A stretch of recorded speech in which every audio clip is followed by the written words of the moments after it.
Thank you very much for everyone to be here in this Monday morning here in São Paulo, afternoon in Luxembourg. I'm Daniel Rubin. I'm the head of institutional relations at the Consulate-General of Luxembourg in São Paulo. I had the pleasure to have the Consul-General here, and we're beginning the roundtable about Luxembourg's digital innovation strategy and trusted data hub. This event is part of the São Paulo Tech Week, which is an event, a series of events organized by SPNegócios. This year, the SP Tech Week has took form in digital events for our current situations. So we have about 350 events with expecting thousands of viewers. Today we're presenting Luxembourg as a global reference for digital initiatives. I'm glad to introduce the speakers, and we'll have their presentations and then an open roundtable with the speakers, the guests, Leandro Ferron, which is Director of SPNegócios, and Consul-General Young Eichbaum. But let's not, let me stop right here and introduce the speakers themselves. Felipe Diniz is the Economic and Commercial Attaché for Luxembourg and Brazil, and David Foy is the Head of International Business Development for the Digital Economy at Luxinnovation. They are the ones who you really should listen to, and without further ado, I'll ask Felipe to be the highlights of the day. Well, Felipe, the floor is yours. Okay, thank you very much, Danielle. I really appreciate your presentation. I personally thank you for articulating this event with SPNegócios and representing Luxembourg at the state of São Paulo. So my name is Felipe. I'm responsible for the economic and commercial sector of the Luxembourg embassy here in Brasilia. Our embassy is a really young embassy. We were just founded 2 years ago, 2018. And we've been working a lot to spread the word of Luxembourg as your gateway to Europe, your business gateway to Europe. In order to start our presentation, to talk a little bit more about the potentials of Luxembourg, I'm going to show you a quick video with Portuguese subtitles about what is Luxembourg. Okay, I'm going to share my screen. Just a sec, please. There's more mistake, but you're going to see there's more mistake on the beginning of the video, but it's nothing. Can you guys see my screen? Can everyone see? Okay. Yes. There you go. Oh, there you go.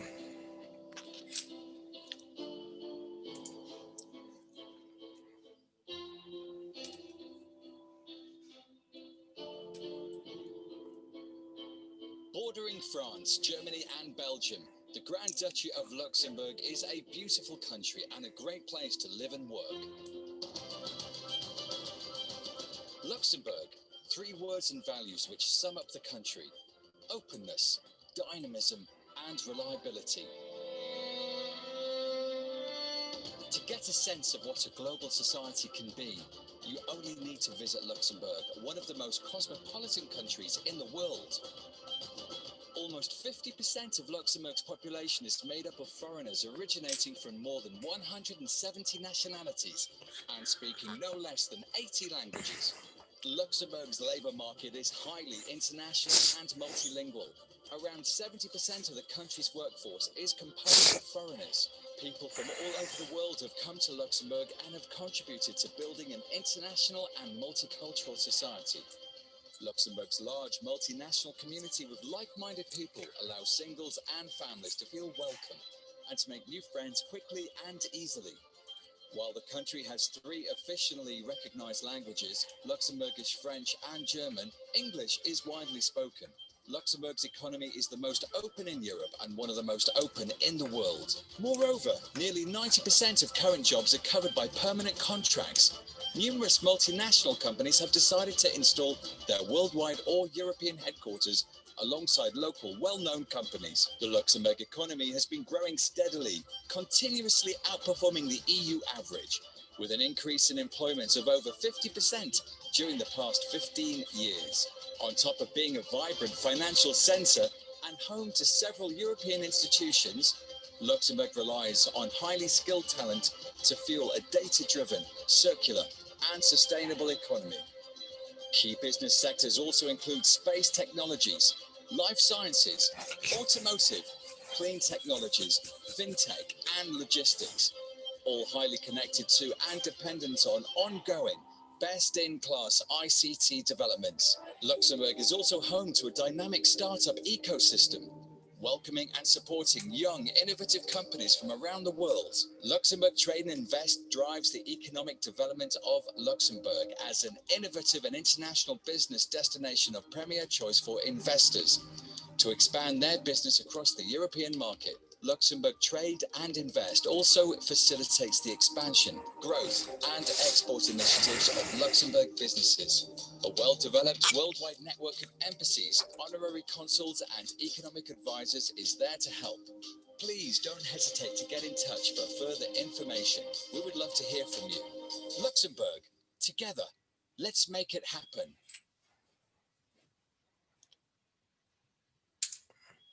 Okay, there you go. Can you all see me? Yes, I think you can. So as you all can see, Luxembourg is a vibrant country. It's a very dynamic country. But I'd like to add some other infos that can be very interesting to the Brazilian audience. We've seen that we have 3 official languages. Okay. Okay, so yeah, the video just restarted. We have 3 official languages: Luxembourgish, German and French, and English is widely spoken.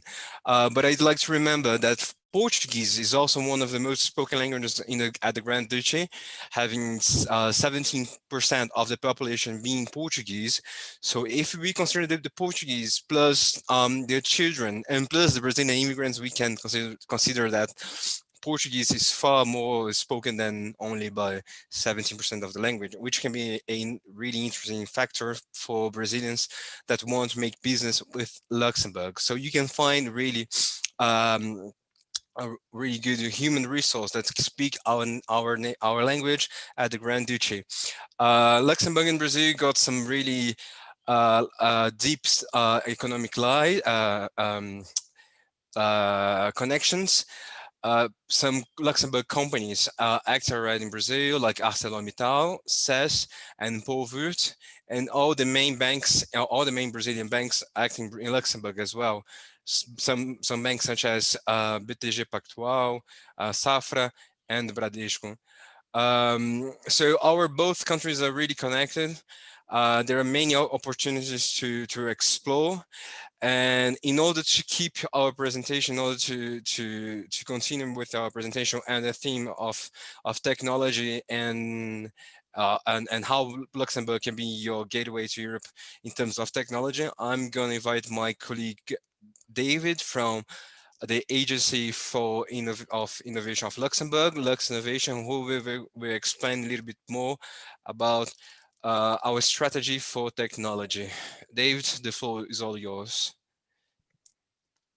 Thank you very much, Felipe, and thank you very much to the organizers today. I understand that this is quite an undertaking, but I think from what I see, the participants coming online and the audience we have here at the moment, I think we're in for a great day today.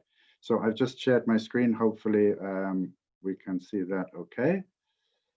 So as Felipe said, my name is David Foy. I am working at Luxinnovation.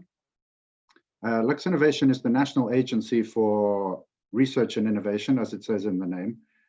We primarily help local companies on their digitalization journey. So we help them identify, execute, and even fund some of their projects in digitalization. Parallel to that, we have quite a large startup team who are looking forward today to several programs where we invite international companies into Luxembourg to participate in coaching. And again, there's an element of funding involved in that coaching. I'll go into one of those programs afterwards. And then there's the little team that I work in myself, the business development team, who are responsible for events such as this, supporting our consulates, supporting our trade investment offices, but also traveling to tech hubs or sector hubs and attracting companies to Luxembourg who either can add value, technical value, to the local economy. And an example of that would be, for example, in Luxembourg, we have several rather large insurance companies, and they are looking to execute cyber insurance contracts today.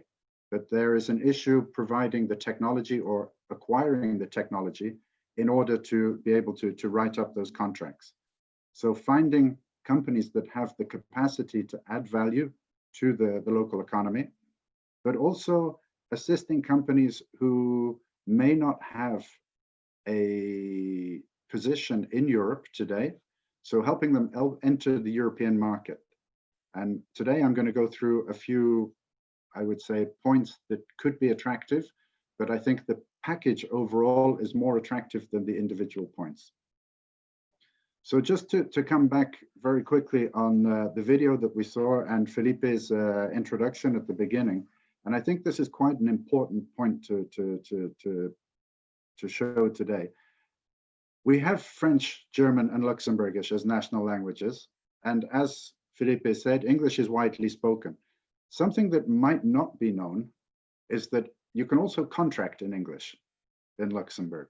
If you go to any other European country, you must contract in their language, which means everything needs to be translated, which would be translated, I guess, from Portuguese to English, so everybody would understand it, and then to German if you were in Germany, or France, or French if you were in France. So that's a very important point. We also noticed here that 48% of the population is foreigners. So if 17% of that speak Portuguese, I think that's already quite a good starting point for the Brazilian community today. I think a point that is very interesting as well and very important is when we say 48% of the population is foreigners, they're not just people who come to Luxembourg and live.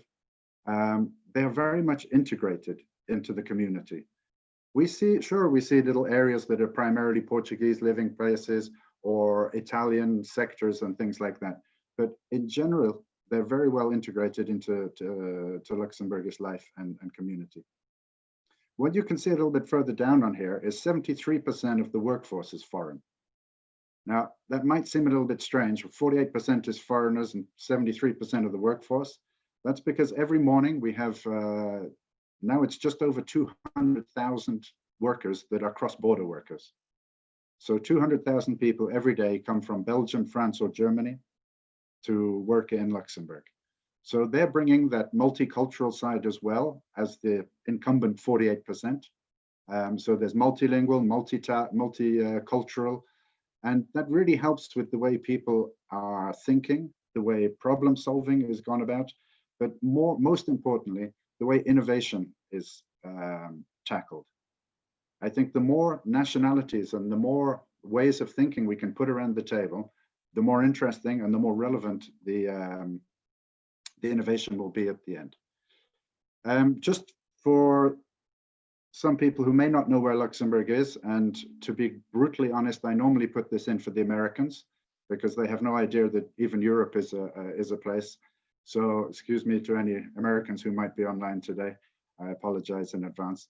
So Luxembourg really is in the heart of Europe. You can see from here, we're pretty much 2 hours from anywhere by car or by plane, which makes it a really good logistics hub.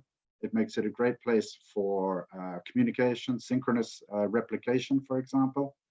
Back in 2010 to 2015, 2016, we had quite a few gaming companies came to Luxembourg because the ping rate to the US and the ping rate to Asia was pretty much the same. So there's a lot of money to be won on professional gaming. When I say gaming, it's video games, right? It's like Counter-Strike and Team Fortress and things like that. So they were based here for an equal ping rate. You don't want to shoot somebody and have them shoot you first because you're lagging, right? As you can see here, we already are home to quite a lot of large multinationals. Some of these are homegrown. Is RTL homegrown? Radio Television Luxembourg? Yeah, I guess it is. Amazon, I guess we all know. Ferrero, it's that time of year. Everybody knows who Ferrero is. We've all bought chocolate today. But we also have Viber, Skype, SES, as was mentioned previously. So all of these companies have their European headquarters based in Luxembourg. And it's not for the reason that everybody says. Immediately people say they're based in Luxembourg. It must be something to do with tax. It must be something with, it's not at all. The proof is Amazon, when they first started in Luxembourg, it was a handful of people here. And it really was pretty much their payment back end. But today there are over 1,000, maybe 1,500 people. I'm not quite sure of the number. And they have a fulfillment center here. They have their procurement here as well. Same as Vodafone, they have their global procurement office in Luxembourg. So the whole of the Vodafone network procurement comes through their procurement services based here today.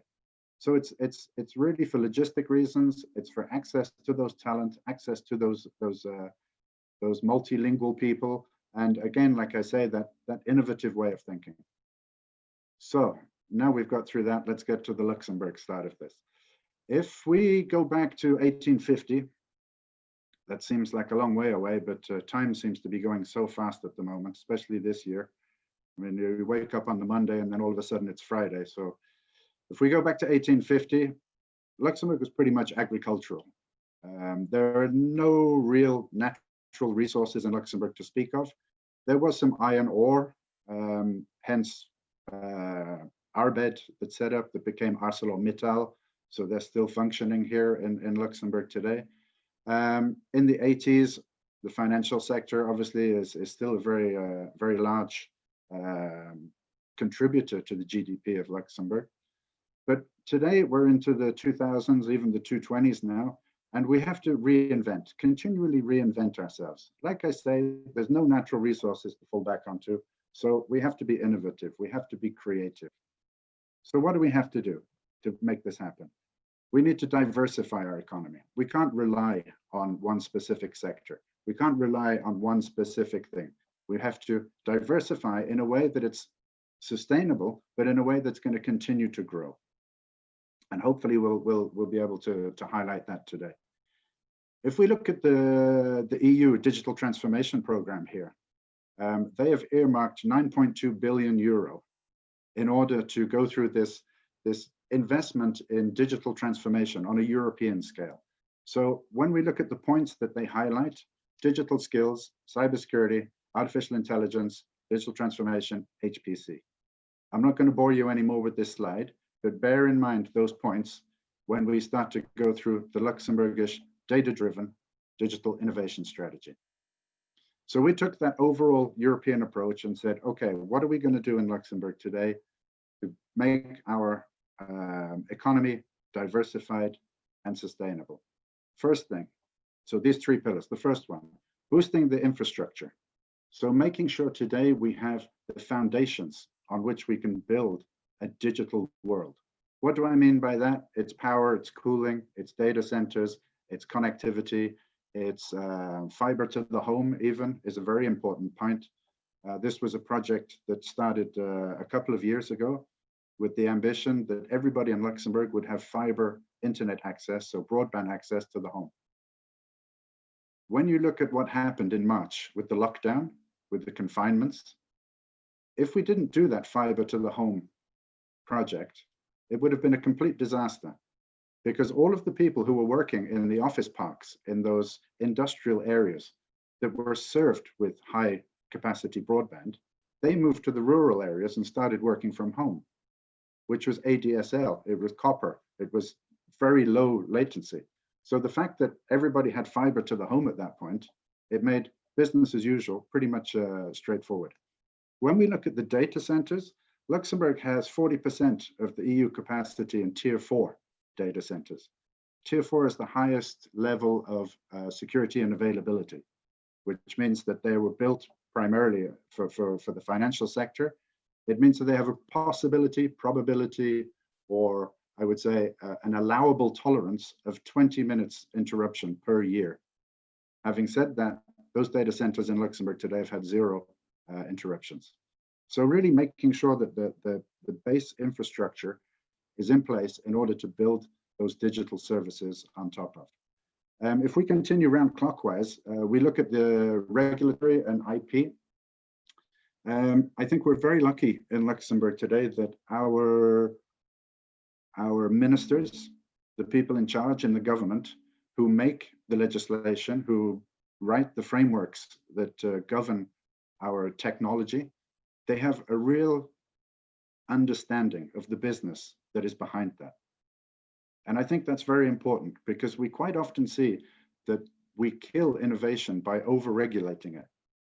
If we put so much compliance inside of a process, the room to make that process innovative is greatly reduced. So the fact that our lawmakers, our legal capacity at the ministry understand the way that business is done and what is required in order to push that to the next boundary, I think that's a real accelerator to the innovation of Luxembourg.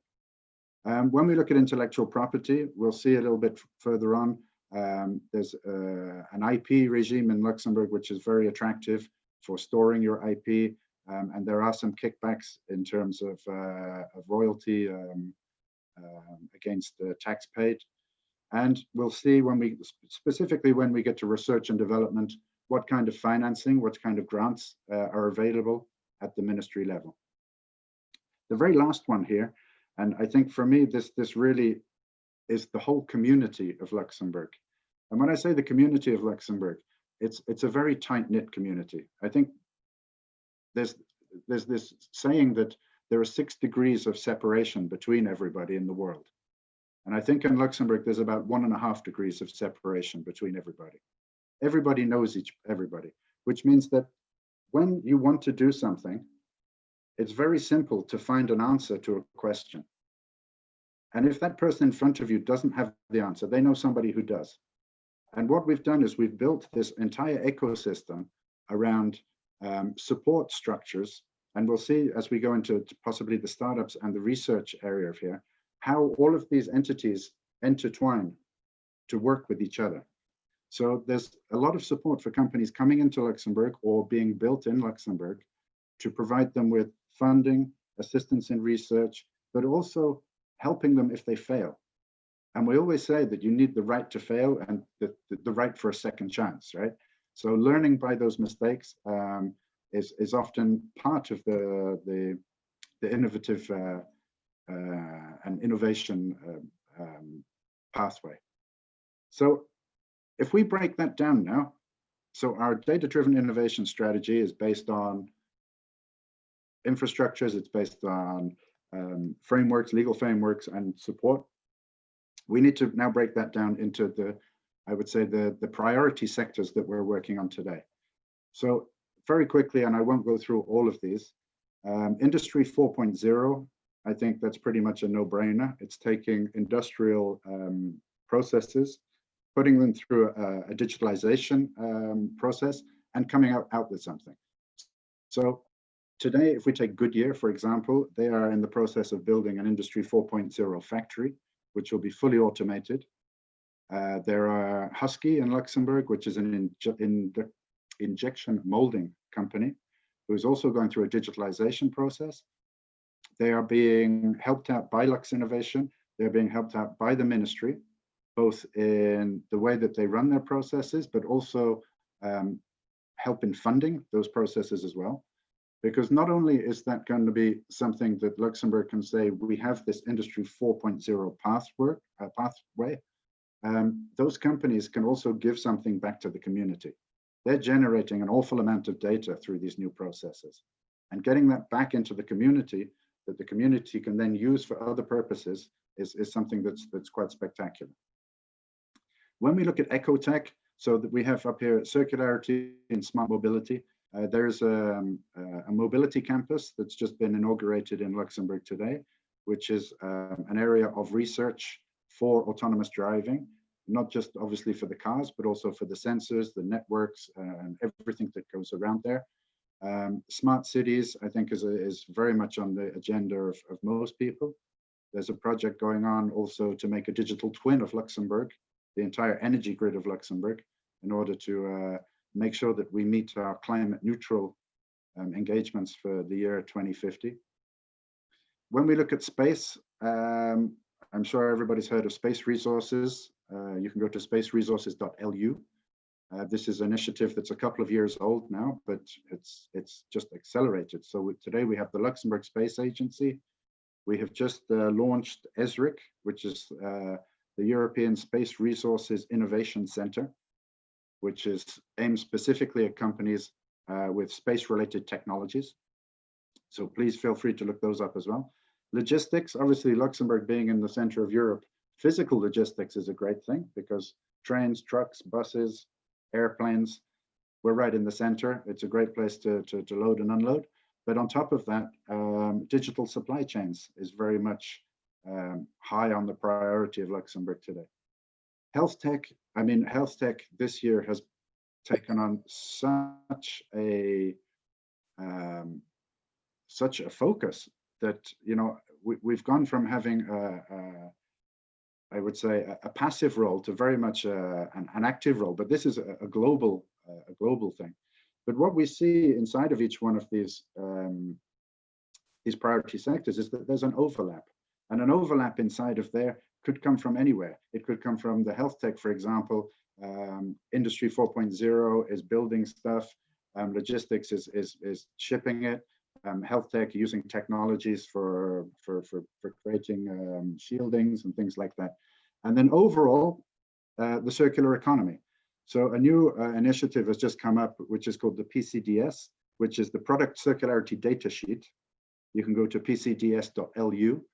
This is an initiative to create an identification for each object that might be manufactured or commercialized, so that you can identify its life cycle, but also its life worth in terms of recyclability and circular economy.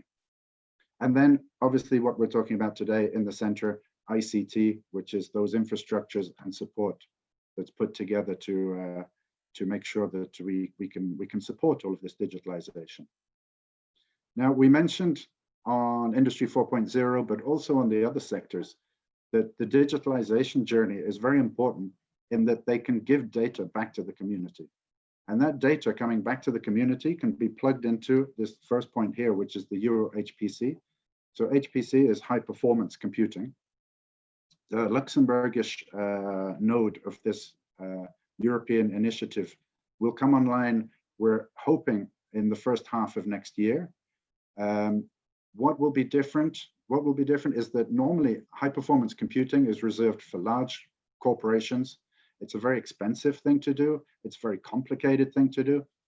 But what we're aiming for here is to provide high performance compute to small, medium businesses, to startups, but also to provide a data lake behind that of information that they can already be used in order to do simulations, do whatever that they need to do on side of that computer. High performance computing is no good if you have nothing to compute, right? So that's part of the push, is to bring it all in. And Luxembourg is leading that project today on a European level. Obviously, with all this data and all this compute, cybersecurity, a very important part. We have a private-public partnership here called Security Made in Luxembourg. Again, a website you can check out, securitymadeinluxembourg.lu. SMILE for short, we call that. And they help anybody in the local community, but also beyond there. They have European initiatives today with their cybersecurity competence center. Obviously, big data, IoT, artificial intelligence. We launched an artificial intelligence research laboratory in Luxembourg in March of last year, which is a partnership between the university and NVIDIA. And there's some very interesting projects coming out of there today. You would think with NVIDIA, it's going to be a lot related to autonomous driving. It's true, but there's also a lot related to space resources and communication technologies in general. Public institutions I'll get back to afterwards, and also the incubators and accelerators. So here's just a very quick overview of the cybersecurity ecosystem. So last year, and I realized this is a bit out of date, but we can only do this once a year at the moment. This is a screenshot, I would say, of what the cybersecurity landscape of Luxembourg looks like today. So today we have 304 companies. 24% of those have cybersecurity as their core business. They don't do anything else. They do cybersecurity, which shows the importance today of cybersecurity within the Luxembourgish strategy, within the approach, and beyond there. I mean, a lot of these companies, and I can't see the right-hand side of my screen here, but 68% of those being startups, and many of those are from abroad.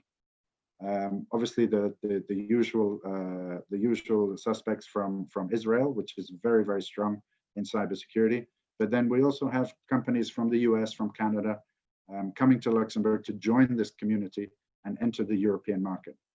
And this is a study that we do for most sectors now. So we have the cyber ecosystem. We actually have one for the wood ecosystem as well now. There's a lot of wood producing in Luxembourg. And taking that through a digitalization process is quite an interesting task as well. So when we look at the focus on innovation, we have the Digital Innovation Hub, again a European initiative. So in Luxembourg we have the Luxembourg Digital Innovation Hub, and they are tasked with identifying, like I said previously, identifying digitalization processes within companies locally, and helping them find the resources, not just financial resources, but reaching out beyond Luxembourg and saying, we need people who are expert in this technology or expert in these processes, and federating those people, getting them together around a table and making sure that that project goes ahead. When we look at government grants, there are some very interesting government grants in Luxembourg for research and development. There are obviously prerequisites to that, but if you came to Luxembourg, you would find that there, like I said, generous grants, but on top of that, you can couple that with, and maybe I'll go to the next one, you can couple that with these research institutions that you see here. So you would receive financial assistance from the government, provided that you met the prerequisites, but you could also be given resources in the form of human resources from these support infrastructures here. So if we look at the first one, SNT, that is the Interdisciplinary Center for Security and Trust, which is quite a mouthful to say. And it is the research arm of the university that is very much focused on, as it says here, let's say tech in general, cybersecurity, IoT, autonomous vehicles. Diagonally across, you have the Luxembourg Institute of Science and Technology, who are more involved in materials, environment, as it says here. The two other diagonals are mainly health tech, biohealth, biomedicine. And then at the bottom, as we said, the Luxembourg Digital Innovation Hub, Security Made in LU, which is the cybersecurity. LuxProvide, which is the commercial entity for our high performance computing offer. GovTech Lab, which was launched not very long ago, maybe 2 weeks, 3 weeks ago, is a laboratory to help digitalize government services. And right now they have a call out as well. So if you Google Luxembourg GovTech Lab, you'll be able to reply to one of the technical calls that they have. Then in the corner, we have ESRIC, which, as I said, was the European Space Resources Innovation Center. Very quickly, because I see time is ticking by here, we'll look at the Luxembourg startup ecosystem. Now, some of these have been around for a while, but I would say that in the last 5 to 10 years, or 5 to 7 years even, there's been quite an acceleration in the number of incubators, accelerators, people proposing programs, coaching. So if we have a look at the institutional startup support that we see on the left-hand side, we have Luxinnovation. So that's who I'm representing today. We have the House of Entrepreneurship, which is a part of the Luxembourg Chamber of Commerce. Now, the House of Entrepreneurship, they are there very much to support companies coming into Luxembourg. So anybody who is listening on here today, if you're interested in finding information about how to do business in Luxembourg, how to start a company in Luxembourg, you can reach out to Felipe. I have his contact at the bottom of this presentation. You can reach out to myself, and you can reach out to the House of Entrepreneurship. All of these services are absolutely free. We're funded by the ministry, and our only interest is that you find the right fit. While I'm talking about that, we also have a soft landing program where we will invite you to Luxembourg, and we'll build a an agenda for you over a day, 2 days, 3 days, and introduce you to the right people, to the right startup setup. If you're a startup, we'll introduce you to the research institutions, to the companies who could become partners, who could become financiers of what you're doing. And then back to where I was. So House of Startups under here, which is a large building not too far from where I live, actually, which houses several startup incubators and accelerators. And you can see those in the second little square here. The loft, for example, is the Luxembourg House of Financial Technologies. Each one of these has its own flavor. And I think it's pretty much, you can see it on the name of it. So 1535 is very much creative industries. Luxembourg City Incubator is very much smart applications. Technoport, very much industrial. Tomorrow Street is the incubator that is run by Vodafone. So by going into the Tomorrow Street incubator, you will have immediate access to their entire procurement chain. As we said earlier, the global procurement for Vodafone is based in Luxembourg. Each one of these, again, they have their own coaching, and they have their own ways of doing things, their own little, I would say, ecosystems, but they're all very much interconnected. The fact that somebody was sitting in one startup incubator, you know, they're very much welcome to go and visit and talk with people in the others. Very quickly, the events, and some that were very much digital this year, fortunately and unfortunately. I think fortunately in that more people could go to them. Unfortunately that, you know, face-to-face is always much better over a beer. Arch Summit is very much startup related. There's several hundred startup companies that are present at that every year. The second largest one we have in Luxembourg, which is, I would say, our flagship IT event, is ICT Spring. And you can just see Picture Startup here is part of that ICT Spring setup. Normally there's around about 5,000 people who come to that physically every year, and about 40% of those are international. Just, I think, slide before last, just to give you an idea about some of the programs that we run at Luxinnovation. So this program is called Fit for Start. We have other ones that are Fit for Digital, Fit for Growth. It pretty much does what it says in the name, right? But Fit for Start, twice a year, we'll make a call and say, apply for our Fit for Start. So any startup can apply, as long as they have something that is already ready for market. It doesn't have to be completed, but it has to be an MVP, as they say. And then you can apply for this program.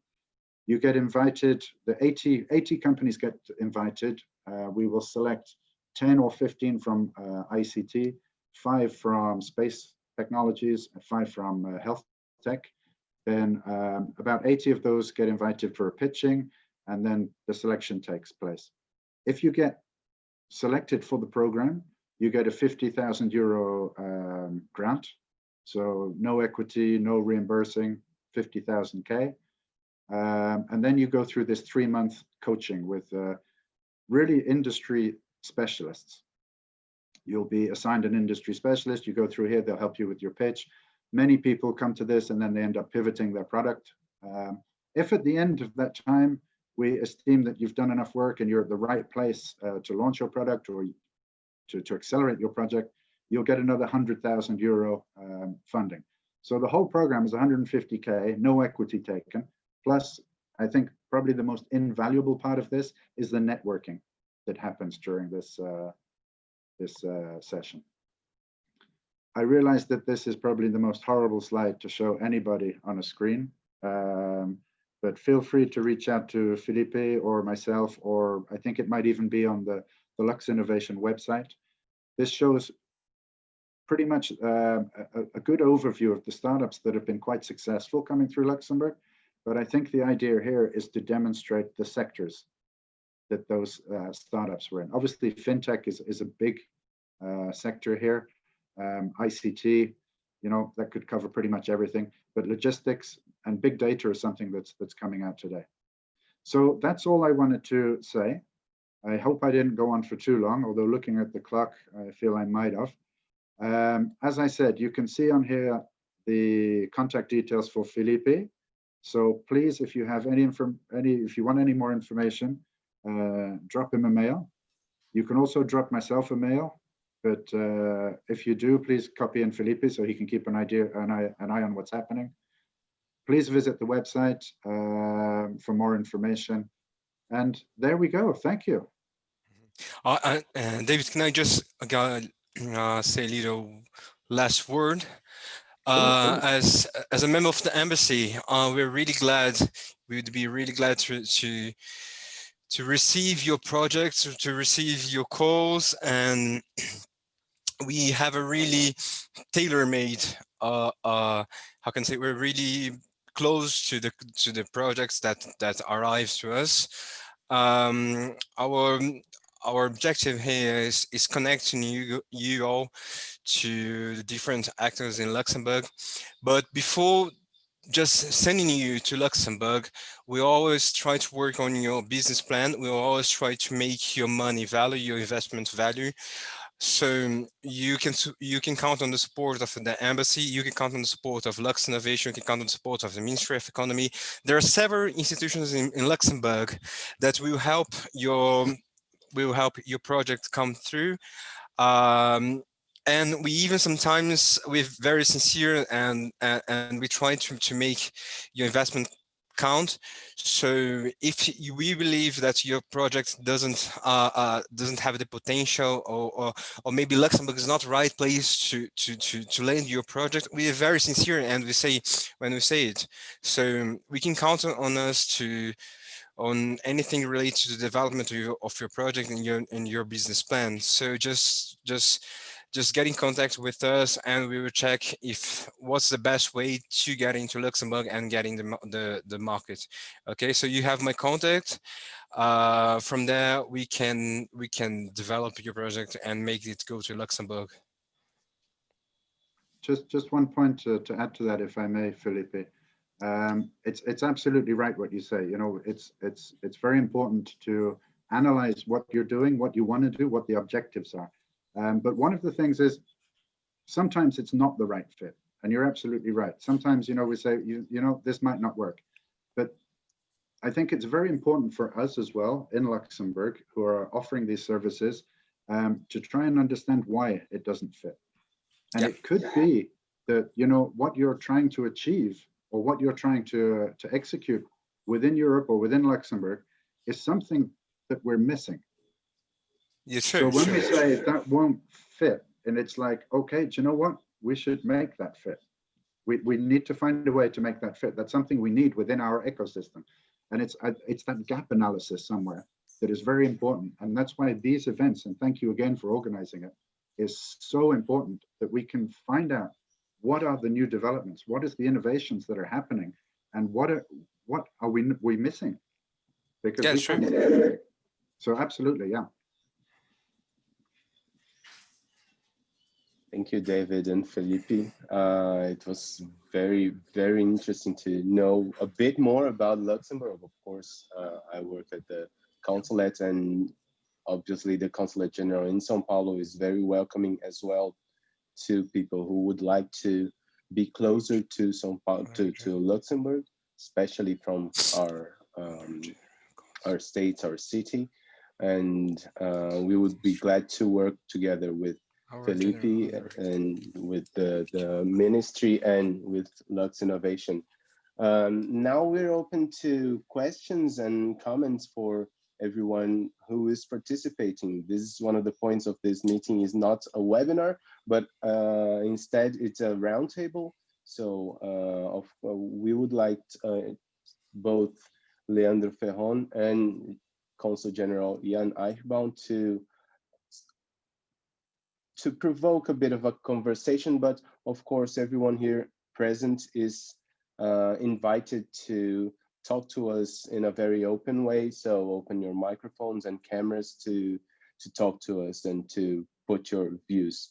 Would anyone would like to start with the conversation? Maybe Leandro? Oh, Jan, would you like to? No, please, Leandro, who is our host today. I think it would be interesting if Leandro could, intervene and share some, talk about the Tech Week of São Paulo Negócios, which belongs to the city of São Paulo. So if Leandro could do some consideration, and my question also, David, is we could do this encounter more often, in a planned way. Because I think Brazil is known for its spirit of innovation, and so I think this is an excellent match of what you presented. But before I go to my question, if Leandro could do some complement David's presentation, talk about the Tech Week, and then I'd like to motivate everyone to either put on the chat who wants to make a question, and then Danielle will based on the inscriptions, will then open the floor to everyone to personally make a questions and dialogue with David and Leandro also. Thank you. Yeah, thank you, Jan. Good morning for everybody. I would like to say thank you for all. We are at São Paulo Tech Week Festival 2020. It's an edition 100% online this year. We are more than 350 events during the whole week. It's a pleasure to be on this event into the Tech Week. And of course, it's very important, Dave and Felipe, your presentation. I think we can work together between our countries in order to share technology and to combine in different verticals the companies, the startups, Brazilian startups, and the companies in Europe, of course. Putting focus on one specific vertical that you mentioned, the health tech, for example. We are in Brazil more than 400 startups. And of course that we can share technology between Luxembourg and these companies, of course, and the market also. And something that we can go through during next year, probably. I'm sure that I think it's important this event and the impact that we could be able to have in the future. I'm sure. And, I would say that we have more than different verticals that we can combine each other and share the technology. Of course, for example, in Brazil, we are discussing the LGBT law. It's data security that we have a new law here. Of course, in Europe, this law is already done. In Brazil, we are starting this issue in different companies, and I think it's something that we can share each other. I'm sure about it.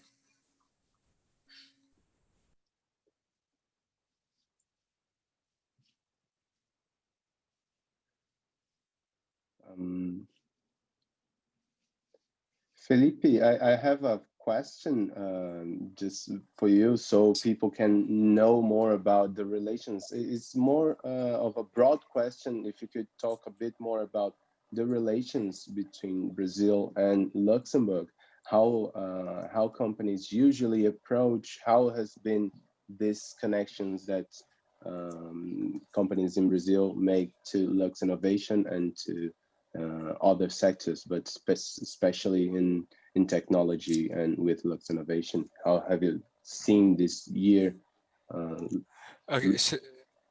Okay, thank you very much for your question. So here at the embassy, we have the economic section, which is responsible for connecting Brazil and Luxembourg through economics. I represent the Ministry of Economy here, and my role is supporting, one of the main roles is supporting Brazilian companies that want to go to Europe, of course, promoting Luxembourg as a gateway to the European Union. We can help those companies in different ways, in many different ways. Of course, the very first target, or very first way that we connect is trying to make their business plan and trying to make their plans fit, or make a business plan that really makes sense to Luxembourg or to Europe.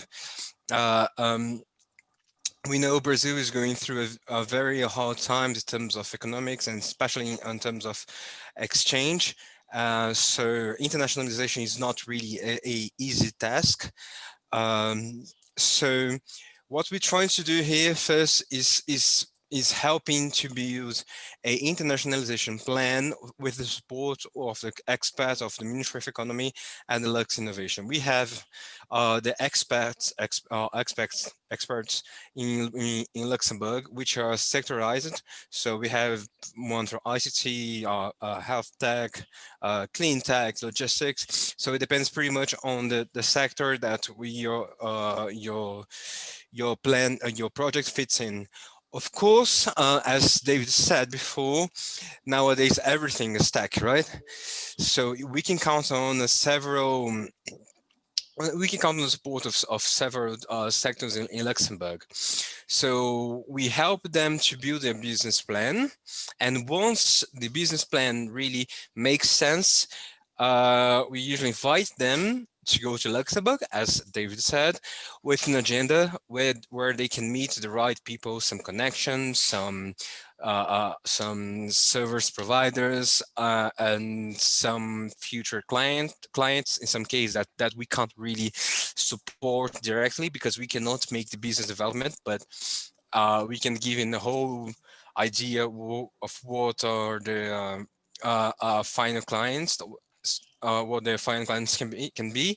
And once they decide to choose Luxembourg, they can count on several institutions such as the House of Entrepreneurship to open the business, and then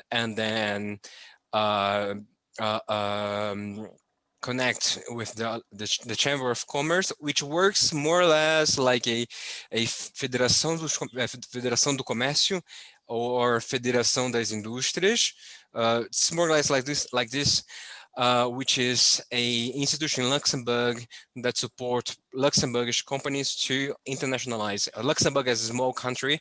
Any company that is born in Luxembourg has to be born with an internationalization mindset. So they need to know how to export and reach a new market. And for that, we have the Chamber of Commerce, and we have several office of the Luxembourg Trade Invest with several different attachés around the world that we will be able to open market and get your product in other countries. We the Luxembourg Trade Investment Office are present in the UAE, Turkey, Morocco, Taiwan, People's Republic of China, South Korea, Japan, Turkey, the US East and West Coast. I'm sorry if I'm forgetting anyone. Us and India. So any Luxembourg company can count on the help of some really really expat people that can bring your product to different places of the world. So we can support you since the pre decision moment until the moment when your company is internationalization and your company is exporting. So you have any Luxembourg company has got like this whole support from the public institutions. Thank you, Felipe. David, would you like to comment? Is it okay for? I would love to comment, but I think Felipe did a great job there, actually. There's nothing that I could add to that. Perfect. We have the pleasure of having one of the directors of Belgalux, the Brazilian, Luxembourg, and Belgian trade chamber in São Paulo, in Brazil, and Vandana then. Me and Felipe, we are also directors of this trade chamber, which is we are very happy to invite you to meet as well. So, Anne, would you like to make your question? Yes, thank you very much for the very interesting exposition of all these new technology companies. David, our interest of participating today is a little bit different. We do not have interest right on this moment to make a startup in Luxembourg, but we are very interested as a Brazilian company to look into possibilities for our company. We are in a very strong process of digital transformation. So we are very interested in seeing and examining what solutions the Luxembourg tech companies are offering, so that we can see if something that we are looking for, if we don't find it in the Brazilian market, so maybe we can find it with some Luxembourg new tech companies. So my question to you is, what is the best way to have access to the solutions that these tech companies are offering? Just an observation, Anne is also in the boards of some companies, so that's why the question comes is not from Belgalux, it's for her own initiatives as well. So you're telling me I need to give a serious answer. And thank you very much for that question. And it's very much it's the chicken and the egg again, right? We want to go through this digitalization process, but we don't know if it's the right route to take. I could quite easily say, come to Luxembourg and talk to everybody, but that's really not a viable solution. I could say, send me what you want to do, but the idea here is that you're not quite sure maybe which is the right path to take and what are the different technologies that are available. And typically, the Digital Innovation Hub has been designed for this exact predicament, I would say, in that what we do today is we would take a company locally, and there's no reason why we couldn't do it with an international company, because you're going to be consuming local resources to go through that. And we would sit down and say, okay, what have you got? And what is the problem with what you have? And then have an idea of where you want to be, but not technologically, but more sort of on a business plan type roadmap. What are your business objectives? And then together we can work on what is the best route to get there. And during the analysis of that route, we'll take into account all of the technologies that we have around us, all of the companies around us who have the capacity to analyze the type of business that you have, be it industrial, be it digital, be it whatever it might be. But then beyond there, if there are questions that are raised that we can't answer, then we can reach out to the other digital innovation hubs. And we can say to them, do you know what, we've got to this part of a digitalization process, but we're not quite sure where to go yet. And do you have an experience in that? So it's very much a collaborative approach to it. If the question is, what are the technologies happening in Luxembourg? Then I would say the best way would be when there's an ICT Spring or one of these big tech events, is to invest a day or two to come and see and talk to the people. You'll get a good idea of what's happening. I don't think I can make any kind of catalog to send you of the startups that are here and what they're doing, because by the time that catalog is done, you know, most of them would have pivoted or something would have happened between time. So I would have thought the very first place to be reaching out to would be the Digital Innovation Hub and say, hi, this is what I'm looking at. This is my kind of project. And then a discussion starts, and then we'll start injecting information into there as it goes along. Does that make sense? Yeah, that makes sense. But for us, we are looking at very specific solutions. So we have already some problems, and we say, okay, we will have it to look into the market and see what is available. So we know we have already an idea of where we want to get, but we would like to find the best fit for a company. And we know that in lots of countries, you have those innovation hubs. So we do not want to limit us to only to look into the Brazilian companies, because maybe there needs to be done a translation, but I mean, this is not something that is a major problem. So we would like to have access also to see what is available. And I was surprised to see how many innovative companies, how many startups Luxembourg has. So, but I can have a look also on, will you share your presentation, David? Of course, yeah. I think Felipe will be able to send that out. Okay. And of course, this year was a very strange year. We were supposed to have a economic mission from Luxembourg to Brazil that didn't take place for obvious reasons. We are trying to get used to this new reality and maybe try to make new events in order to make opportunities between Brazilian and Luxembourg companies.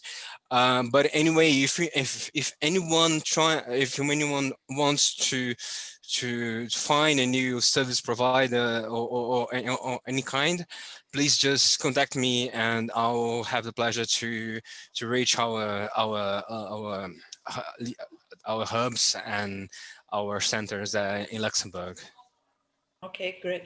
Do you think there is a list available of all the companies, all the hubs that are established in Luxembourg? Is such a list available? I saw David, he mentioned some websites, but I didn't note them down. I mean, I think if you go to startupluxembourg.lu, that'll be a great starting point. You'll have all of the incubators and accelerators that are on there. Okay. But like Felipe says, feel free to reach out to us, and we can start a discussion and take that further. Okay. We have the hubs. We have the hubs initiatives, and usually each hub has got your own portfolio. I cannot say for all, but most of the hubs that I've worked with, they do have. Okay, perfect. Okay, thank you very much. Thank you both. We have a question from Gabriel Jacinto as well. Gabriel, could you unmute yourself? Yes, good. And please go ahead. Thank you very much for the opportunity. As an accountant here in Brazil, my question is, how is the flow of investments coming to Brazil? Because actually, we have a pretty big demand on technology here in Brazil. So we have our doors open also to receive some investments here. So please, can you make some comments on our current period of the situation? Thank you very much. Okay, so I don't have the last numbers of this year. Just talk a little bit more about our financial hub. As you know, Luxembourg is an international financial hub, and nowadays is the main financial center of the European Union. Due to our previsibility and security, Luxembourg is very famous for the transnational funds, which means funds that are in Luxembourg. Then you take some money and you put in Luxembourg and then invest in other places. Most of these funds are the origins of most investments that come to Brazil. Usually, in last years, Luxembourg has been on the third or the fourth place on the list of the countries that the most invest in Brazil. I don't know this year, but I think we're still in the top 5 of the countries that most invest in Brazil. Is it money you can reach our embassy, but it's really important as well to go to Luxembourg and show your project and show it to the right people. We cannot advise one fund or another, but we can give you a list of funds that usually invest on the type of project that you are related to. But yeah, we are on the top 5 of countries that most invest in Brazil. Okay, thank you very, very much. Funding, it's the most important item on any kind of investments. Thank you. Yeah. Oh, but we have money, we have funds, but it's not like this, not easy like this, okay? It's you have to prepare, and you have to study, and we can help you until a certain point. Then it's up to you to get in contact with the fund. Okay, thank you very much. I think it's a shame that the mission didn't go ahead this year, because that would have been more outbound. That would have been Luxembourgish companies coming to Brazil to make investments into Brazil. And just while you were speaking there, I just looked very quickly at the Eurostats, and it seems that there was 43 million trade between Luxembourg and Brazil last year. I have no idea what that means. That's really not my side of things. But I think if you were to look at the Luxembourg Chamber of Commerce, they would have that statistics. But there's certainly an active push by the Chamber of Commerce to reach out to Brazil as well and push our companies towards you. Complementing David, I think the investment in Brazil is among between the first 5 tops, usually because of our funds. So you have a lot of investment coming from other, as Felipe stated, from other origins. So it's not origin, but it's under the administration of Luxembourg funds. So and specifically when we 5 years ago, I was involved in that, signed the non-double tax agreement. And so a lot of investments through the Chinese come through Luxembourg mostly, and because of the tax treaty between Luxembourg and Brazil, and everything which goes around services. So I think Luxembourg, through its fund, is with is around the first 5 largest investors. When we go to investment towards innovation, I think then it's project by project. I just like to add to my remarks that also our local consulate can be of help, and then we are in direct communication with Felipe and also players within Luxembourg. I think another very important area in the moment, also linked to tech but also to environment, is also our green of which Luxembourg is known for green financing, specifically on green bonds, but also of what we are aware, there are a lot of investments in green finance, and then specifically in innovation in the area of climate, in the area of sustainability, environment. So I think there's also per project funds available either from Luxembourg but also from the European Union in projects in innovation. I mean, we recently, just for an example, we as enrich the European innovation area, we helped a local company, David, which has bought, you as a former Englishman, Body Shop. So they're the owner of Body Shop, and they bought partially also Avon in the proposal. So they were looking for many producers and suppliers for biodegradable packaging. So in terms of what other, and out of 200 I would say response to their tenders, 6 of them sorry, from the 200 they went to 10 and out of this 10, 6 of them were European suppliers. So this area of environmental, water treatment, anything related to waste and everything. So I think there is a lot of technologies and fund available for the development innovation. So you may also contact, we are also our site, Consulado in São Paulo, so we can also be of help to direct and make the matchmaking, which is basically what we do in very much complementing Felipe with his team in Brasilia. I'd like to add to Jan's talk that on Thursday we will have a roundtable about sustainability on noon Brazilian time, 12 p.m.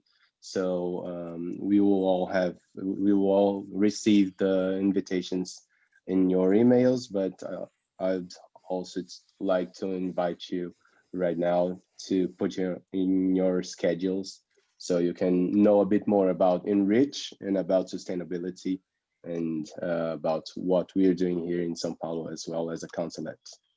I don't see any other questions in the chat. Is there anyone who would like to ask something about or make comments about the presentations and technology in general? No. Okay.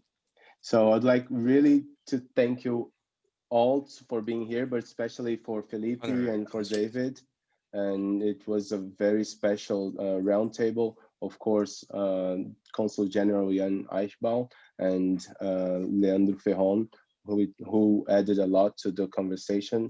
So thank you very much. Felipe, would you like to make some last remarks? No, first I'd like to thank the audience. Thank you very much for coming, everyone. I'd like to thank the team of our General Honorary Consulate. Thank you very much for articulating with SPNegócios. Thank you very much, SPNegócios. Muito obrigado. It's going to be a pleasure to develop more.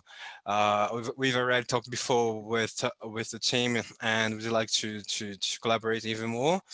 Thank you, my friend David. Thank you for this invitation and to bring Luxinnovation to Brazil. And that's it. Muito obrigado a todos. David, would you like to make some last remarks? What time is the bar open? At the time very good. We can't finish a conference without a beer, right? Yeah.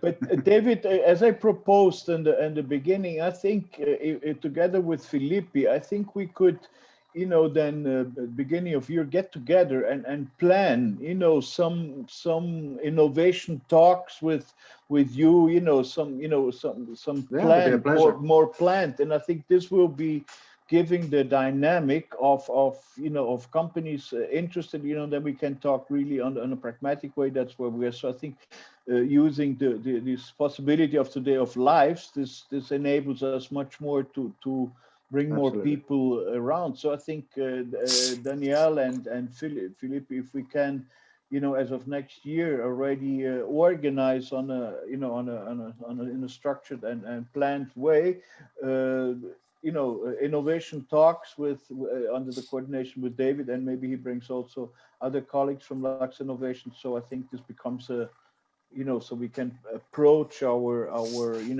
through the innovation part, Luxembourg and Brazil, and so we could start organizing this ongoing calls, and obviously together with São Paulo Negócios, because São Paulo Negócios is our local partner, and we can think of that regardless of the tech week, but we could organize this with São Paulo Negócios on an ongoing basis, on a pragmatic way. So thank you very much for everyone. Leandro, thank you very much for your participation also, and it's an honor for us to be part of São Paulo Negócios, but also specifically of the tech week, and we hope that we had the opportunity with David and Felipe to contribute to the main event, and please, so this is the start of a good partnership. So thank you very much on our side here also out of São Paulo. Thank you very much, and wish all a good and healthy